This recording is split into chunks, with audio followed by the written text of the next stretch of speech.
Now, food poverty has come to national attention after the campaign by footballer Marcus Rashford. And today, new figures have revealed how demand has soared during the pandemic. A leading charity has given out tens of thousands of extra food parcels here in the East Midlands. Well, our social affairs correspondent Jeremy Ball is here. Jeremy, where have these figures come from then? Now, they're from the country's largest food bank charity. The Trussell Trust runs almost 80 food banks up and down the East Midlands, helping many thousands of people put a meal on the table. Now, a lot of these food banks are in churches. This is St Philip's at Top Valley in Nottingham, where they're not just giving out bags of food, they're also helping with things like debt advice. And now more and more people are having to rely on them.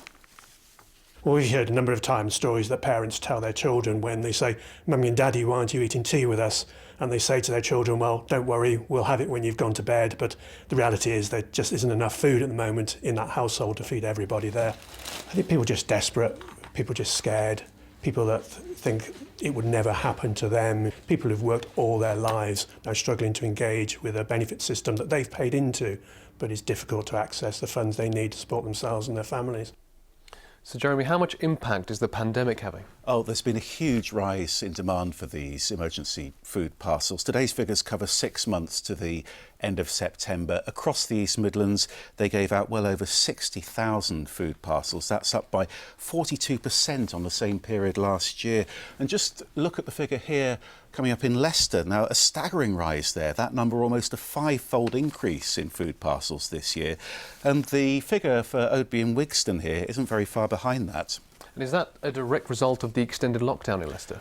I think it's certainly a big part of that. The Trussell Trust says it was already expanding in Leicester. And it's not just that charity. Charities like E2 in Beaumont Lees are doing this too, helping people like Moira, who has just recovered from a serious bout of COVID. I'm still scared. I went out for the first time yesterday alone without them. I couldn't have done it. I wouldn't be here if they hadn't been delivering me the food. They're like knights in shining armour, and the only armour they've got is that they're wearing masks, which may or may not help protect them. But they're brilliant. So a real lifeline for a lot of people, Nav. A warning tonight, though, from the Trussell Trust that demand is likely to increase still further as more people lose work because of the COVID crisis. OK, Jeremy, thank you.